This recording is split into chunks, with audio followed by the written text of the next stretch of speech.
Okay, so let's get our guests on the stage. There are now 5 of them. So please welcome Prentis Hancock,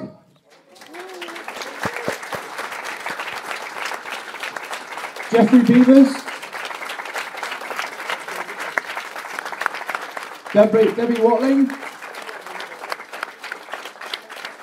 Nicola Bryant,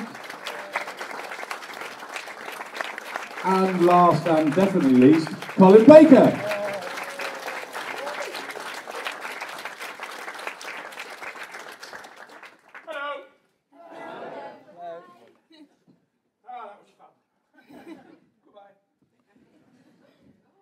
Okay, so we hope you've got loads and loads of questions ready. Hands up in the air. There is a mic that will come round and so they can hear. Yeah. There's a startling costume down there. What I'd like to ask is, did you ever get any say on the matter of what you actually wore on Doctor Who? And at any certain time, did you think, well, this is not me, I'm not going to wear that? Shall we go down the line on this? Start with me. They asked what I wanted to wear. What I described was more or less, bar the odd button here and there, what Christopher Eccleston got 30 years later. I said, it struck me if the Doctor was someone who was going around doing what the Doctor does, he might wish a lot of the time to pass unnoticed.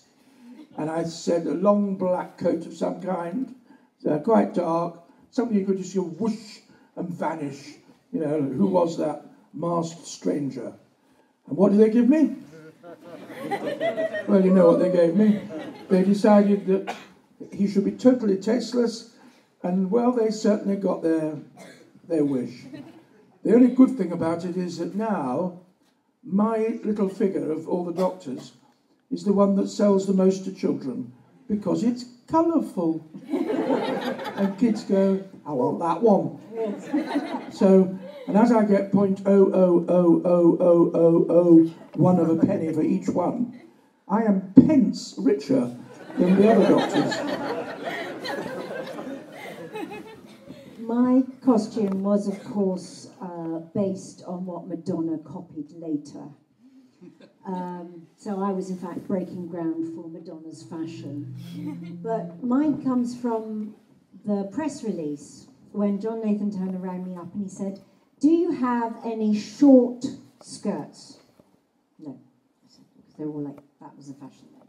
And he said, do you have any shorts? I've got one pair of long shorts, which I had. He said, right, okay, pack those. Do you have any clingy tops? I was like, no, I don't really.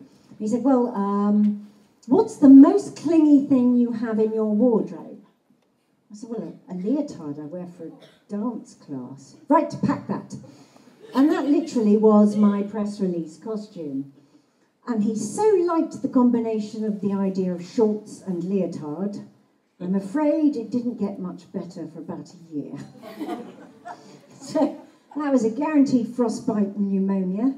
And it just felt utterly ridiculous to me, because in all the auditions I'd done, I'd worn jeans and American sweatshirts, because I was, after all, an American student. So it seemed a very odd thing, given the choice of what might be hanging around in the TARDIS, that I would pick heels, shorts, and a leotard. But obviously, it was the 80s. What can you say? Right, me. Of course, I played a Victorian Miss, didn't I? Victoria Waterfield, all those years ago. And, of course, it was the long crinoline frock to the floor. I didn't have much choice in choosing all of this gear I wore. But that was my first storyline, Evil of the Daleks, where she was the Victorian Miss. Then she gets taken away by the Doctor. And my costumes started to get shorter and shorter throughout the year that I was with the lovely team, Pat Troughton and Fraser Hines. And it was just unbelievable. We had to go up Snowdonia for one of the Yeti stories. And I said, I can't do this, in little mini skirt, whatever. So they put me in +4s and boots. And I thought, this is really glam.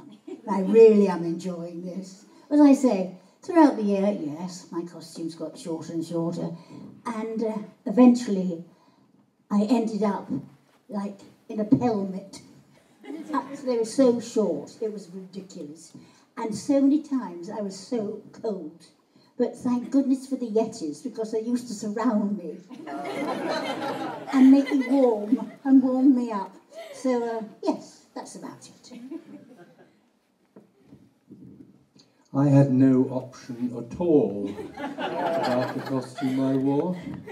They would not obey me. But there didn't seem much option possible, really.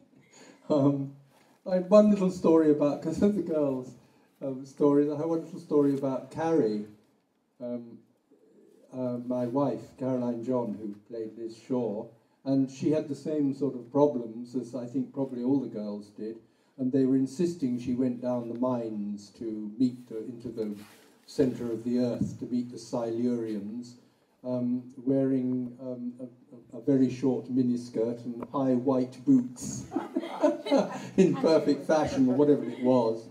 And she said this is absolutely ridiculous, and luckily she remembers John Pertwee backing her up and saying she can't possibly go down wearing that, it's just ridiculous. So she was allowed to wear a boiler suit or something, I think, to go down with that. Well, I don't think I had any choice at all about what I wore. There we go. Better? Yes, okay, good. A reporter. I played a reporter wearing a Mac, I think. Good choice. Good choice, yes. Captain of Daleks, Planet of Daleks. I had a spacesuit, just like everybody else. Planet of Evil, I had a spacesuit, just like everybody else. I think had I had a choice, I might have made it a little less bowy sort of collar, but I had no choice.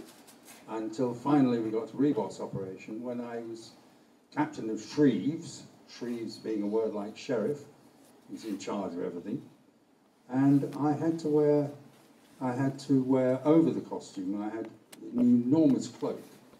And I did ask for that in rehearsal so that I could take up as much space as a cloak, which describes a full circle around you when it's on the floor, as it gave me. And I promise you I gave a lot of power from that cloak. Okay, next question. Where's Runner? It's okay. Oh, you've got one. How do you feel about the possibility of the next Doctor's regeneration being a woman? First. Well, I think it's a lovely idea. I mean, it's happening all the time. We're getting women playing what were traditionally hero parts or male parts, and everything being paternal and all the rest of it. And a certain attitude is given by having a woman doing this sort of thing, but not being paternalistic, but not being maternalistic either, but just being a woman in charge. And I think it's very novel and to be applauded. Yes, I think there are far too few women employed generally in our business. You know, 50% of the population, and a lot less than that. And often the hero is a woman, like in, you know, Prime Suspect or something, surrounded by hundreds of other parts, all played by men, which is great for us men, but it's a bit rough on the women. I think the idea, I think there ought to be more supporting parts that are women. And I think for that you actually need more women writers involved, writing women's parts. So I think it's a bit disgraceful at the moment, really. And giving one woman the central part, which is what tends to happen now, and surrounding her with men is not necessarily the answer. I do like the idea of a woman master. I think that's wonderful. And if a woman, I think it should be the best candidate for the part. But if a woman doctor is chosen, then I think that, you know, all power to her. It'd be a great idea. I can't get my head around this. I really can't. I mean, I'd love to think it would happen, but quite honestly, I can't see it happening.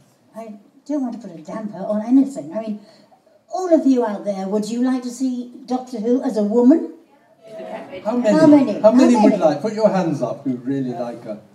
I wouldn't want it for the sake of it being a woman. No. That's less than half. Yeah, it is. It is less. Yeah, it is less than half. It's yeah. We'll just have to see. Have to wait and see, won't we? Yeah.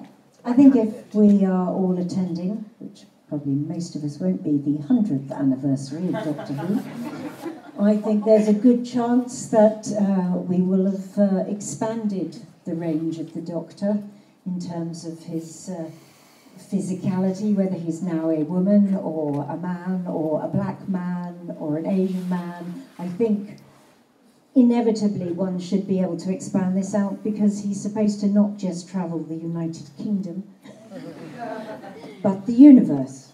So I think that would be, but you don't want a token gesture from a producer who goes, right, we've just got to do this now because people are pressurising us. It's just got to be a good actor for the part. And every one of the Doctors that we've ever seen all have that very special quality that makes them the Doctor. And you can put a child of 3 years old in front of the television and they will always know which one is the Doctor because there's an energy that comes with playing the Doctor. And I think so long as that is present within whoever is playing that role, then there's no reason why it can't be a success. So long as you don't start doing that the man has to be wearing very short shorts. And it's his, you know, the boy, and his T-shirt keeps getting ripped as he tries to help in the TARDIS, and he's a little bit useless. So long as they don't go down that road, I think we'll be all right. I think it's ridiculous it hasn't happened already. 11 regenerations. I mean, I'm in touch with my feminine side. I've got a wife and 4 daughters, so I have to be. I think it's absurd that if one person can regenerate that many times and hasn't been a woman yet, and the only reason it hasn't been is because the BBC is scared, because they know that the majority of the viewers would struggle to accommodate that. Whereas most of us who have any sense will say, if you're the Doctor, then I'll buy it, whatever you are, because you are the Doctor. They chose right. And the best candidate, we were talking about, but of course, who knows what best is until the actor turns up and does it, and you don't know that they're any better or worse than anybody else, but you certainly know if they're the Doctor or not, and everyone has been so far, and some of them are really in touch with their feminine side. Well, I was. My choice of colours. Yes, of course it. I mean, and Jennifer Lawrence might be free.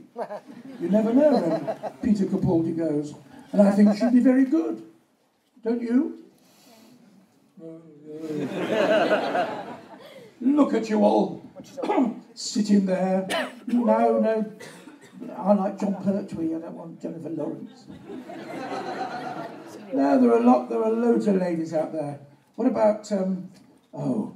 She was with Sylvester in India.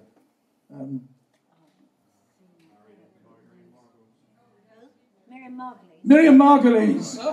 I think she'd be a brilliant Doctor. That would sort the Cybermen out. Now, if the programme is going to survive into, for another few decades, it's going to have to evolve as it has already. It has evolved. It went younger for a while, which was an interesting experiment, but now we've got grown-ups doing it again. Nice, grumpy, male grown-ups. That's the way it should be. That's how I played it. That's how Peter Capaldi's playing it. I approve of that. But, yeah. I mean, I think it's... The only thing that stops BBC is fear, because they very rightly assume that a group of people like this one here will be more anti it than in favour of it. So they've dipped their toe in the water by having a little go with the Master and Missy. And that wasn't heralded in any great way beforehand. It just happened, didn't it? and it's been a success because, you know, she's a very fine actress, as millions of other actresses are very fine actresses, and I think it's time we kind of shook everything up. Maybe it should be a cat. The doctor should be a cat and have a companion as a human being, and the cat talks to the doctor. That would be different, at least. They suddenly like the woman idea a lot more. Or maybe a Wookiee. We don't have to have human beings, do we? Alpha Centauran or someone from outer space. Yes. Like cross-pollinating, you know. Chewbacca. You know. He's a Chewbacca the Wookiee. doctor. He's a Yeah. Wookiee. Yes. That's what I said, But the Wookiee. Chewbacca, you know, not just a. It's like watching your parents argue, isn't it? Should we move on? Should we have another question? Too long. Quickly, I've got a question. Obviously, Big Finish has been a big part of your Doctor, Colin. How did it feel doing the regeneration scene, and what would you want to do next with Big Finish? Well, when I was asked to do the regeneration scene, because I didn't do one on television for various reasons, and I always kind of resisted it because I rather enjoyed the conceit that I was still the Doctor because I hadn't regenerated. And Sylvester McCoy struggling around in my coat does not a doctor make, alas. With a blonde wig on, that was ridiculous. So he was an imposter. He was the first of a long line of imposters, which until I did my regeneration made Peter Capaldi number 6, which was interesting, because as I keep saying, every 6 times they get it right. He's wonderfully grumpy and angular and awkward. But I thought I took pity on them because Nick Briggs at Big Finish said he was going to write a script. He told me about it. And I said, well, I might do it then. And then I read the script and I had to do it because it was such a good script. So now I have legitimised those other 6 and they are real doctors now. I was glad to do it. It's a very good story. And if you haven't heard it, I recommend it. What's it called? I don't know. It's called The Last Adventure. What's It's it called? The Sixth Doctor, The Last Adventure. Sixth Doctor, The Last Adventure. And one thing every one person in 10 out there, bless you, says, does that mean you're not doing any more Big Finish? Bearing in mind that Peter's regenerated, Sylvester's regenerated, and they're still doing Big Finish, I struggle to understand where that question comes from. But yes, given the fact that Doctor's adventures come at all points throughout his time as the Doctor, I am continuing to do Big Finish. And I've just done a series of stories with Missy. No, I haven't. River Song. Not Missy, who's the other one? River Song. That Missy. River Song. She's sort of Missy, but not Missy. They announced that earlier in the week, that River was meeting. I know, that's why I feel free to do it. I haven't done a Missy one. But I met her at a convention recently. She's very nice. No, not yet, you haven't. Right, next question. I have. 2 weeks ago I met her. Don't you contradict me. I can switch your mic on. Hello. So this was initially a question for Nicola and Colin, but it worked well as a general question. So when you first regenerated, it was quite unique because you came out of the regeneration as more of a sort of uptight Doctor. Rather, if you compare the others, they were quite, excitable. But you came out going, you were quite stern, right? So my question is basically, how much free reign, and this is with everyone really, how much free reign did they give you as how much free reign? Hello again. How much free reign as an actor were you given when you played your role for the first time? Or did you have to go by the script a lot? Well, you have to go by the script. Whatever. Basically, what happens in acting is you get a script, you have you combine the two in a way that doesn't scare the horses or upset the employer, which is sort of what you do, really. And Nathan Turner and I had discussed in advance his desire, and he was the initiator, that because the regeneration into Peter Davison had left him completely weak and wibbly for 3 episodes, being carried round by his companions, which kind of slowed everything down. They decided that it'd be more fun if my doctor was manic after, because the regeneration process, you know, I've never actually done it for real, but I imagine it's quite an experience which might mess with your head for a bit. So we decided to make old Sixie a bit, or not a bit, manic, to make him manic, difficult, to be brave and make him not likeable. Because, and I said to John at the time, for me, the most interesting characters in fiction have been characters like Darcy in Pride and Prejudice, who for 3/4 of the book you think is appalling, vile, disgusting. By the end of the book, you realise he's the only decent person in it, the only one who's really motivated by the best possible reasons. And ditto, if you like, in Harry Potter, it's Snape. You know, at the end of Harry Potter, having loathed Snape in every book before, you suddenly realise this man, you know, this was the noblest Roman of them all. And I quite like the idea of characters not displaying all their wares at once. So we thought we'd let the Doctor be discovered rather than present him as the finished article. And even though there was a backfire to that, because my first story, there was almost a year between that and the second story, because Arc of Infinity, Twin Dilemma, was tacked on at the end of Peter's last season. So it finished with the population going, "Don't like him, he's horrible," for a year. So they weren't overjoyed to have me back again at first. But those who stuck with it found that my Doctor did evolve, I'm glad to say. And Big Finish, of course, have helped me finish the job that the BBC so rudely prevented me from doing. Very discourteous of them. To interfere with my plan for world dominance. What do you have to say? Not a lot, no.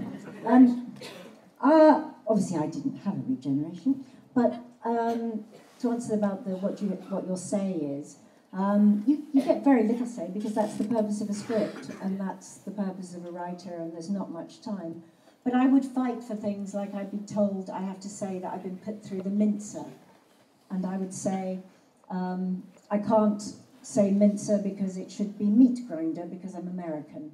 I used to fight for certain things like that, and then they said, no, you mustn't say cop. People won't know who that is. Cop. He's a cop.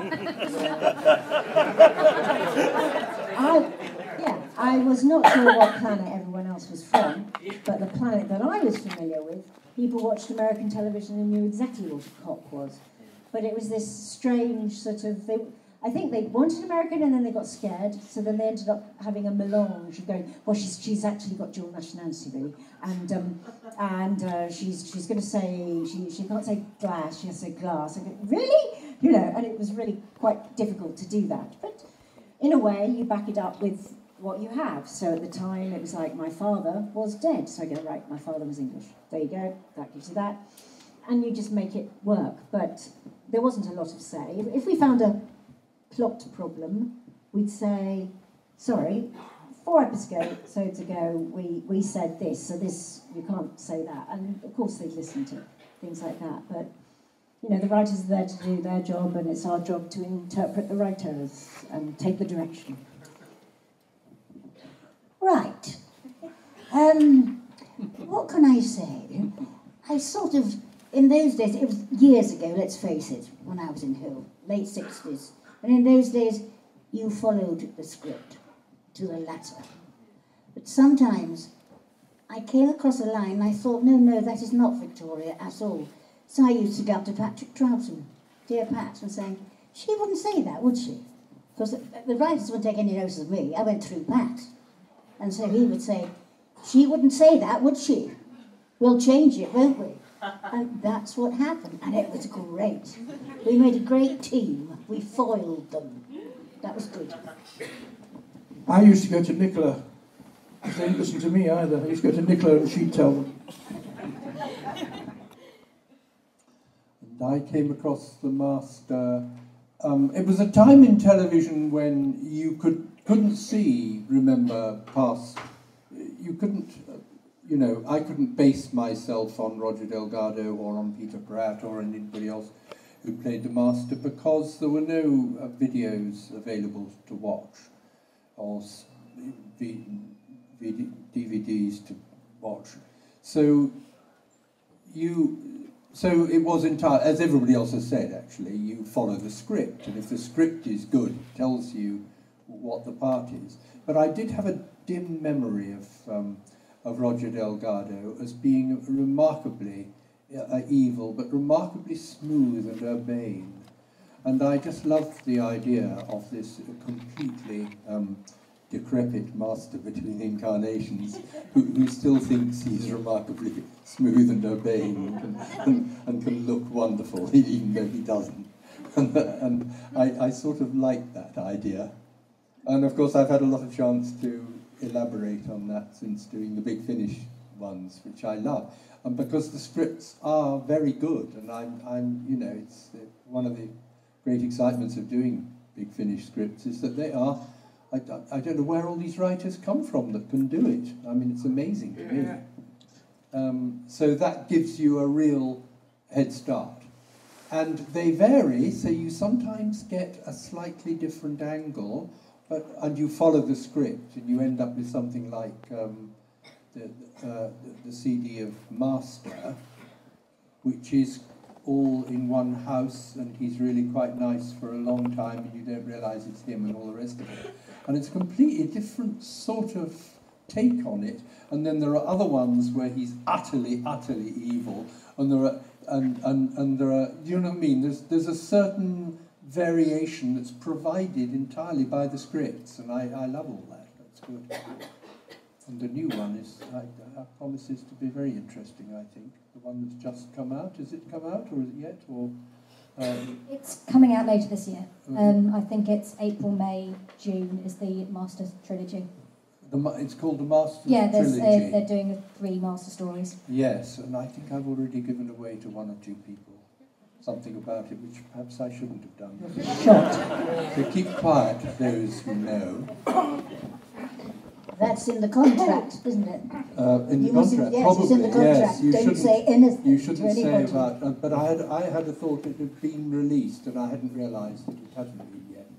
So forgive me if I've overstepped the mark. Yes, do go on. What? That Brad Pitt's playing the Master, that one? Sorry? About Brad Pitt playing the Master, is that the one? Brad Pitt, yes, that would be good, wouldn't it? Yes. Wait and see, but it's good. Next question. Right, where are you? There we go. My question is, what was it like working with Patrick, and what's your happiest memory with him? Is that Mahmood? Mohammed? Mohammed. Got it wrong. Sorry.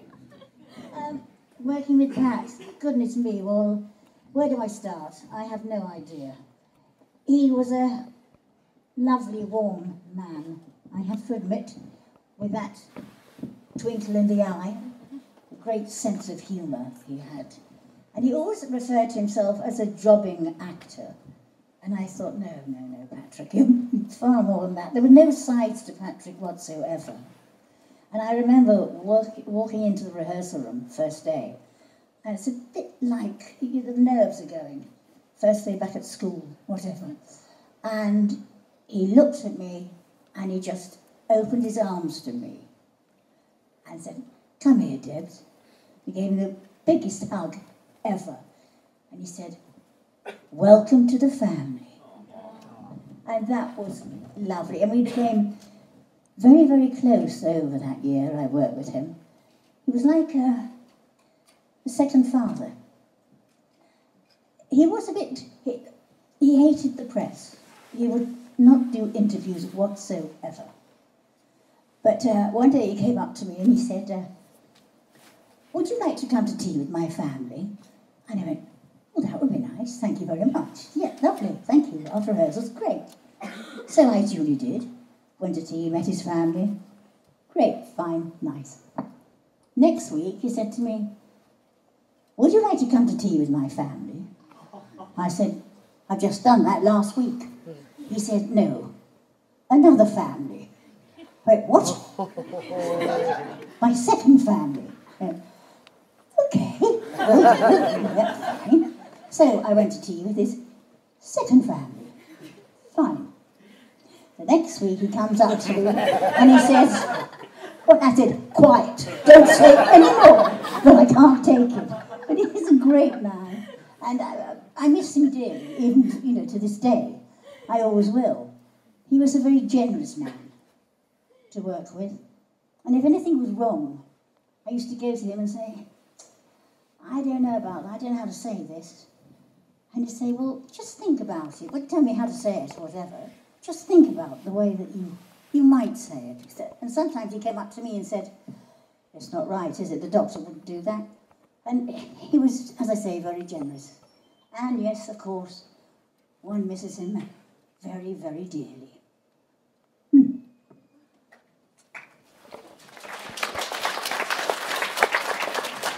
You also were a Patrick, didn't you?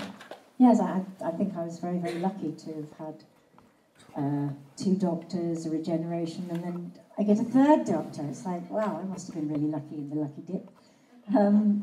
And I didn't have any sort of particular memories of watching Patrick as a doctor.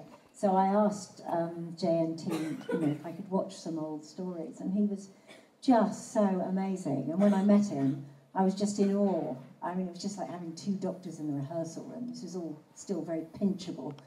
You're a kid and it's a fantastic job. But as Colin said, I wasn't sure what to expect, because you do hear certain stories about certain doctors.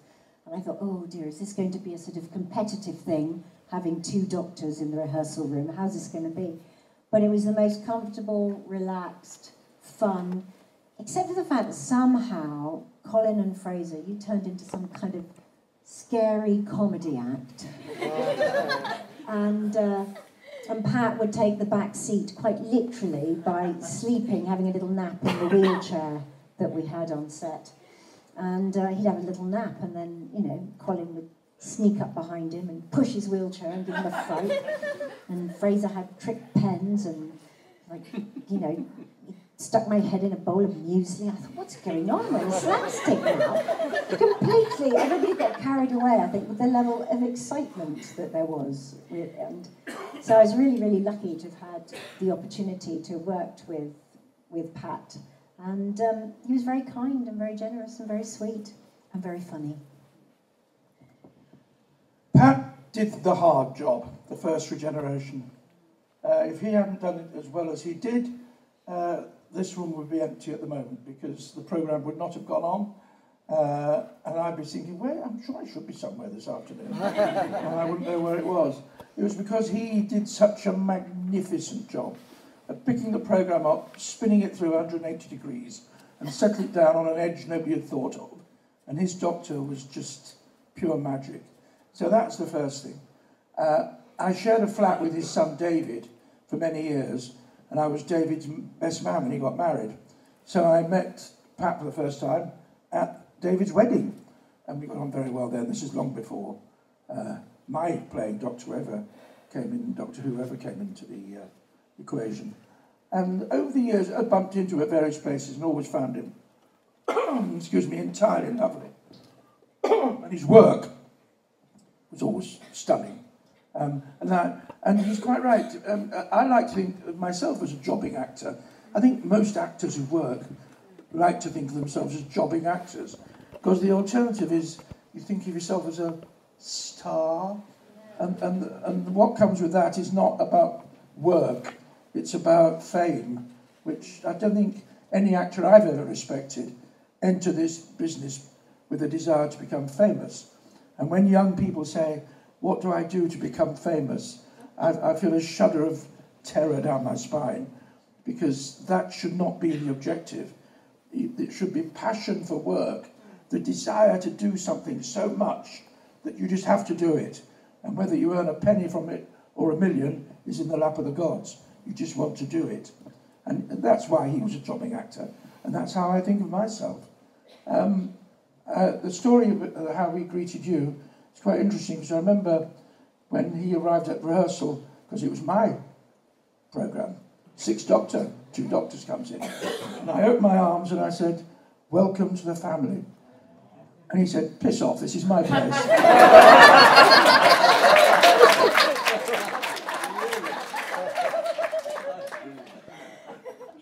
Next question.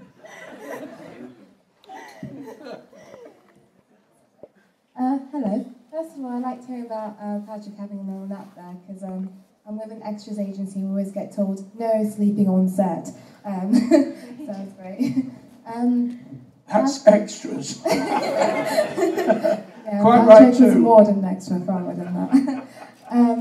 Yeah, so I have 2 questions. First one is obviously the Sixth Doctor, played by Colin over here. After his regeneration, fixed.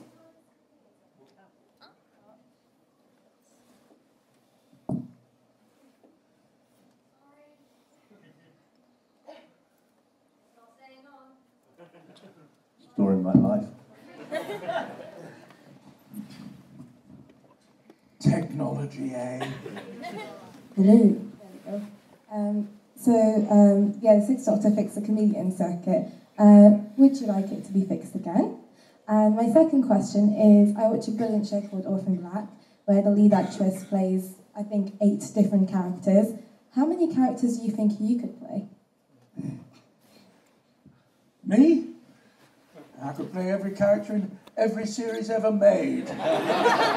In my head. Whenever I go in to see anything, I always think, oh, I could play that part. Oh, I could play that part. No, I couldn't play that part, the 12-year-old girl, I accept that. The chameleon circuit is interesting because I think you all know here that that's what makes it look like a police box, and it's stuck. Because when the programme first started in 1963, they were everywhere. Therefore, it was a common sight on the streets of London. Therefore, it was handy to have it sitting there because nobody would think that was unusual. And I think that someone at the BBC eventually thought, hang on, that means you've got to build a ruddy TARDIS every place we go to. On the top of Ben Nevis, we've got to have a pile of stones.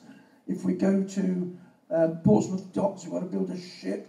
Oh dear, let's have the chameleon circuit broken.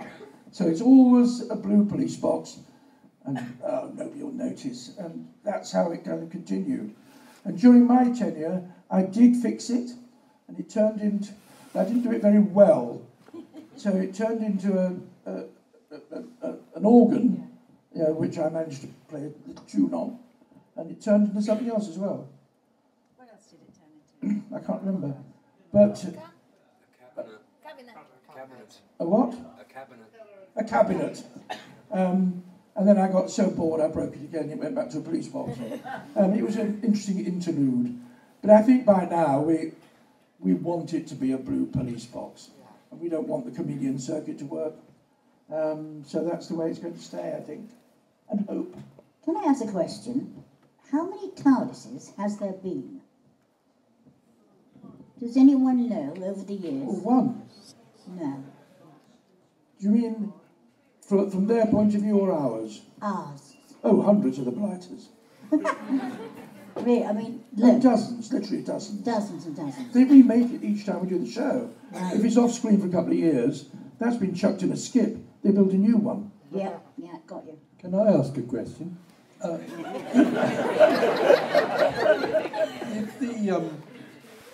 If the Master's TARDIS is a grandfather clock, is his chameleon circuit stuck too?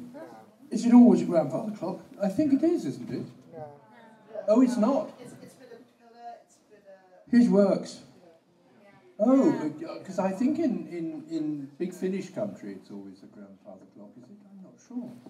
How interesting. It's been a pillar, it's been other things. But it clearly doesn't work all the time because in my experience it seems to always have been a grandfather. I believe Big Finish leave it as a grandfather clock for a plot device rather than that it can't change. But the Master's TARDIS has changed shape quite a few times. Oh, right. I've done masters. I've done stories with the Master recently with really? the Queen. Was his name? Yes. Alex McQueen. Yeah, and it was something that looked entirely appropriate. I think it was a building. You went in, the building vanished. Really? It was one of the many on the street. That should give the master some advantage, I would have thought, over the Yes. doctor. Oh, I'm glad to hear that, thank you. Not at all parties, Al, are you? We've got time for just one more question.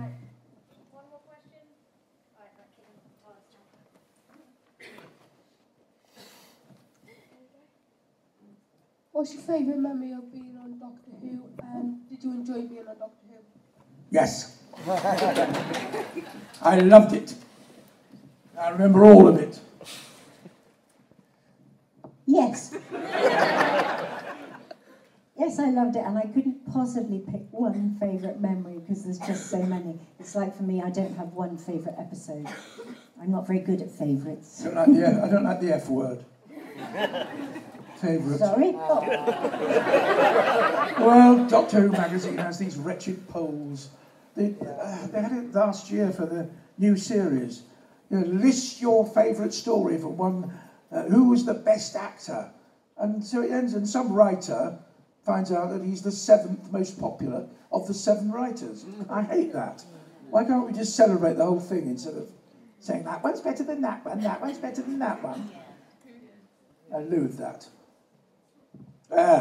Have another question that's just. Who's got the best question out there that we've never heard before? Go on. No one there then. That'd be good. Oh, it's Well, him. Colin. It's yeah. him. For all of us, not just for me. Well, But for all of us. Well, just quickly. Because No, it's got to be a question for everyone that we've never heard before. Go on. I don't think I've never heard it. Well, Colin, was you surprised to actually get the part as a doctor because you had been in before? No. Short and sweet. This is what we're reverting to now. Get as many questions with one-word answers. Right, we need one more question to everybody on the panel that's never been asked before. Never been asked by him. How did you get the job as Doctor Who? They asked me to do it. I'd met John Nathan Turner when I played a small part in a large part. I played a part in a Peter Davison story. We got on really well, mainly because he came to the producer's run, which is the kind of last rehearsal you do, and said to me, are you under the impression that this programme is called Maxil? I said, no. He said, well, you're playing your part as if you're the most important person in front of the camera. And I said, well, don't we all? Isn't that what everyone does? We're all the lead, each one of you out there is the lead person in your story, and we're just bit parts in your story. And I thought Maxil was like that, so he said, oh, do me a favour and let Peter have a bit of the camera. So I said, oh, all right. And we laughed, and we got on very well, and 18 months later he asked me to play the Doctor. So it goes to show, doesn't it? I was spotted in drama school by William Hartnell's son-in-law, and he put me up for the role. And then I auditioned for it in a very traditional way. Very well. I got the call from Innes Lloyd, then the producer. I had done a programme for the BBC called Alice, and I played Alice in Wonderland. She was a sort of Victorian miss, I suppose. And Innes said, I saw you doing this, and I knew that I had to cast Victoria. And I thought, it's her. It's got to be yours. And I said, well, thank you very much. So I found myself, after the big show, Alice, and I thought, wow, I shall be in Doctor Who. That's great. I've got a year's work. That's even better. And someone said, do you like the programme? And I went, I'd never seen it. So I better catch up, which I did. And I love it. Wonderful. Yes, I just got the part through a general audition, but they were auditioning with the idea that they wanted somebody with a voice to do the master, because a lot of the Keeper of Truck, and as you may know, is voice work. and I was doing a lot of radio at the time, so I was, you know, more high profile then in radio than I was in television. So it gave me an edge when I went for the audition, but it was a general audition. Picking up on what was said earlier, one of my fellow actors in Space 1999, when she was offered the contract on that, which was a year long, she got offers of marriage from other actors. Wow. That was my experiences. I was playing in, I played a 30-minute theatre with a director who then did Spearhead from Space, in which I played a reporter, and that is how I got the job, I think, because I'd been working with him before. In those days, it often happened that directors you'd worked with before would sort of have a little stable of actors, wouldn't they, that they would use over and over again, or from time to time at least. It's all a bit different nowadays. Yes. It was a smaller business then, I think. Maybe. There were less people in equity, and some of us were looked after. Thank you very much, everybody. You've been lovely. Thank you so much. Panel.